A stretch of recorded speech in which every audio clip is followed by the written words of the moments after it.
हे कवर बैठे ससुर के लोगवा, एक और नैहर के लोगवा।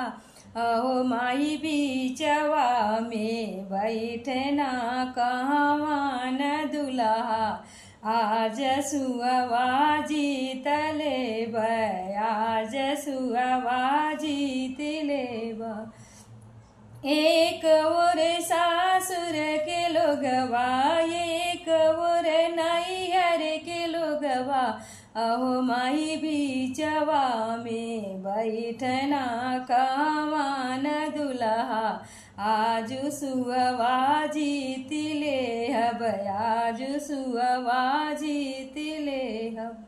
रोई रोई उठे नैहर के लोगवा, हंसी हंसी उठे ससुर के लोगवा।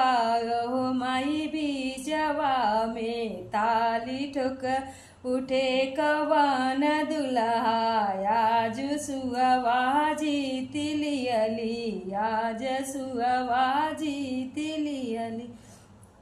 रोई रोई उठे नैहर के लोगवा, हंसी हंसी उठे ससुर के लोगवा।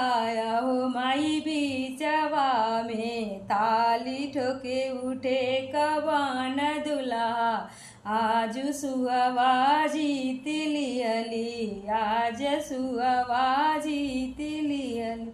एक और बैठे ससुर के लोगवा, एक और बैठे नैहर के लोगवा। अहो माई बीचवा में बैठेला कहवा न दुल्हा, आज सुअवा जीत लेहब, आज सुअवा जीत लेब। अहो माई बीचवा में बैठना कहवा न दुल्हा, आज सुअवा जीत लेहब, आज सुअवा जीत लेहब।